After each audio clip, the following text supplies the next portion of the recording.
में नहीं, मैं अकेला कूदा था इस जंग को लड़ने के लिए। और मेरी बहुत वर्षों से मेरी इच्छा थी कि मेरा समाज गौ रक्षा के लिए आगे आए।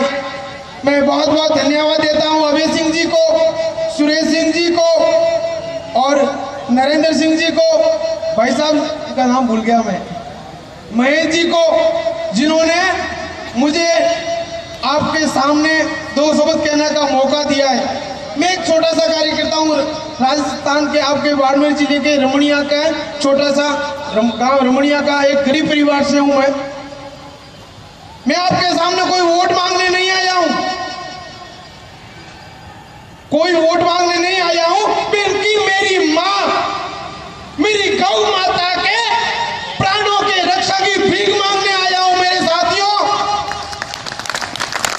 जिस तरह से आज अपने देश में, इस भारत देश में जिस तरह से अपनी माँ की हत्या हो रही है, दिन ब दिन अपनी गौ माता को सरेआम कत्ल किया जाता है, उनको उल्टा लटका के उसका सारा खून निचोड़ दिया जाता है, और हम अपने आप पर गर्व करते हैं कि मैं हिंदू, गर्व से कहो मैं हिंदू।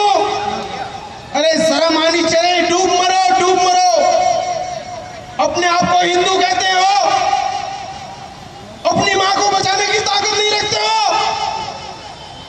धिक्कार है ऐसे पुत्रों को जो करते हुए देख रहे अपनी माता को। आज नेता लोग बड़े बड़े भाषण करके चले जाते हैं, अंधे मंत्री, गूंगे नेता, अब कुछ अधिकारी हैं संसद में हत्यारे बैठे हाथों में जिनके आ रही हैं। अरे बहुत कार्दी गाय हरामियों, अब तुम्हारी बारी है, बहुत कार्दी गाय हरामियों, अब तुम्हारी बारी है। मैं कोई नेता नहीं हूं, मैं एक गौ माता का पुत्र हूं। मेरी मां को बचाने का मैंने जो ठेका ले रखा है अपने पूरे भारत में, उस संकल्प को पूरा करने के लिए मैं कोई भी हद तक जा सकता हूं। मुझे किसी से कोई डर नहीं है। अरे मौत से तो वो डरते हैं जिनकी हड्डियों में पानी भरा होता है। मेरी हड्डियों में गौ माता का दूध है, गौ माता का मूत्र है।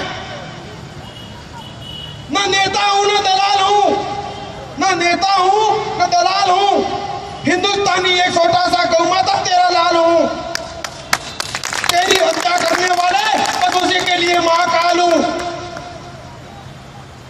मैं आह्वान करता हूं मेरे समस्त राजपुरोहित युवा साथियों से और सभी हिंदू प्रेमी गौ भक्तों से कि जब बात गाय की आए तो जातिवाद ना देखिए, कोई पार्टीवाद ना देखिए, बल्कि मां की रक्षा के लिए जहां खड़ा होना चाहिए वहां खड़ा हो जाइए। अन्यथा हमारे देश में से गौ माता समाप्त हो जाएगी। मित्रों, ये बहुत ही बड़ी साजिश है हमारे देश को फिर से गुलाम करने की। आपको पता है, जब हमारा देश गुलाम हुआ था तो उसको गुलाम करने के से पहले रानी विक्टोरिया भारत में सर्वे करने के लिए आई थी कि हिंदुस्तान को गुलाम कैसे किया जाए। अरे उसकी जड़ क्या है? तो रानी विक्टोरिया ने पूरे भारत में भ्रमण किया।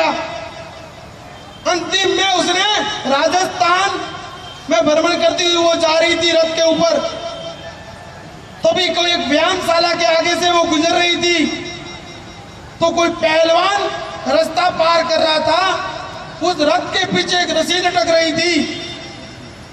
तो जैसे ही उस पहलवान का पांव रथ के ऊपर लगा तो वो रथ वहीं रुक गया। इतना स्पीड जा रहा, 4 घोड़े का रथ एक पहलवान के पांव से वहां रुक गया। तो रानी विक्टोरिया ने नीचे उतरकर उस पहलवान से पूछा कि भाई तुम लोग खाते क्या हो, इतनी ताकत कहां से लाई हो तुमने? उस पहलवान ने कुछ बोला नहीं। वहां एक गाय बंधी हुई थी अखाड़े में, उस गाय की तरफ इशारा किया कि मैं उसका दूध पीता हूं। तभी उस रानी विक्टोरिया के दिमाग में चीज आई कि अगर भारत को गुलाम करना है तो सबसे पहले गाय को खत्म करनी होगी। जब तक देश में गाय हैं तब हम गुलाम नहीं कर सकते। तो आज भी दोस्तों वही साजिश चल रही है हमारे देश में। गाय को खत्म करने के लिए बहुत ही बड़े बड़े षड्यंत्र चल रहे हैं, कत्ल खाने बढ़ रहे हैं और गौवंश की संख्या कम हो रही है। 1947 में हमारे देश में कत्ल खाने की संख्या 270 थी। आज 65 साल हो गए हमारे देश को आजाद हो गए। अरे दुर्भाग्य से कहते हैं वो आजाद हो गया, लीज पे दिया हुआ, लीज पे 100 साल के। हमारे देश में कत्ल खानों की संख्या 38,000 हो चुकी है। कहां 207 और कहां 38,000। 1947 में गौ माता की संख्या 117 करोड़ थी, जो आज घट करके सिर्फ 8 करोड़ गौवंश रहे हैं।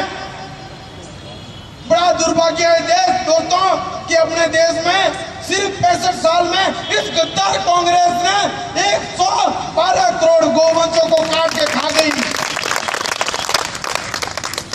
जब भी संसद में कोई बात आती है गौ रक्षा की, गौ संवर्धन की, गौ सेवा की, तो ममता बनर्जी जैसी हरामजादी वह टपक पड़ती है कि गौवंश खाना हमारा बौद्धिक अधिकार है। ये ममता बनर्जी जैसी हरामजादी कई बार संसद में अपनी टांग अड़ा चुकी हैं और उसी ममता बनर्जी जैसी गद्दार को साथ देने वाला ये नीच पापी अन्ना हजारे, जिसको हम दुर्भाग्य से गांधी का रूप देते हैं,